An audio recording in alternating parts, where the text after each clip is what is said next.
Hello everyone, this is Sarabjit Kaur and today we are going to start our unit test syllabus. So our first topic is the world around us. Under it there is two topics. First is the aquatic plants, the second one is migratory birds. So firstly we will discuss about the aquatic plants. Aquatic plants are those which live on the water and grows in the water. There are so many types of aquatic plants like submerged plants. Submerged plants which area which is the most of the part is below the under, that is a submerged, and the floating plants which float on the water, those are known as floating plants. So today we will discuss about the aquatic plants. First of all, there is a bladderwort. The bladderwort, it is a carnivorous plant, that means meat eating plant, and it lives in a fresh water. Its tiny capsules which have opening on them to catch its prey. There is some capsules on the plant that can help it to get its prey, by which it can be survived. That is a bladderwort. The next one is sauropod weed.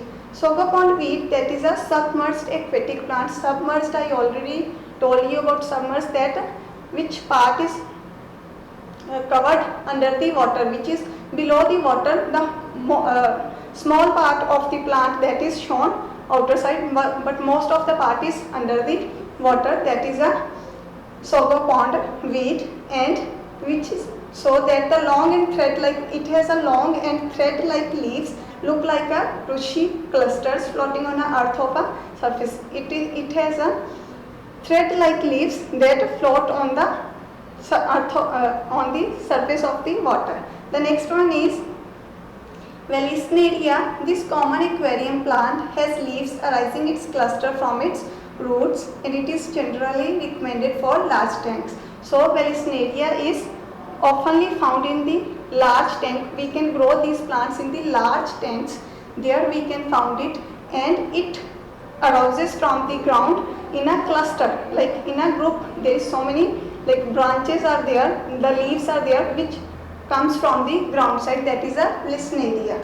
The next one is this fast growing aquatic plant, flowering plant, has several fine leaves that form a cone like structure on each stem. So it has a cone like structure and it is known as a hornwort, and it is a flowering plant. That means here the flowers can be found.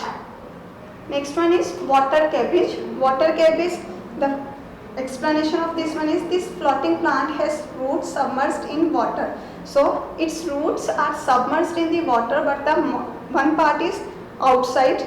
Its thick soft leaves can be up to 14 centimeter long, have no stem. So its leaves are 14 centimeters long and it has no any stem, that is a water cabbage.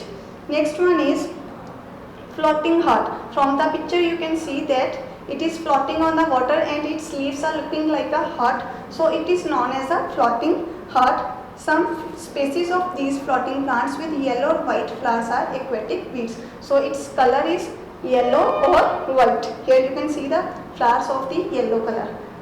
The next one is giant kelp. The word giant, that means the bigger one. So it is the largest seaweed on the earth. It can grow about 60 centimeter per day. It grows 60 centimeter per day, but in a year it grows 30 meters. That is why it is a giant kelp.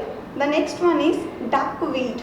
Duckweed is a plant that is free flowing plant, does not have leaves or stem. It doesn't have any leaf or stem. It flows on water and it blocks other plants to get above of it. It doesn't allow other plants to grow over there, and it blocks the sunlight also, that kills that plant, by which the other plant can't be grown over there. This is all about the aquatic plants. If there will be any doubt, you can ask in the comment section box.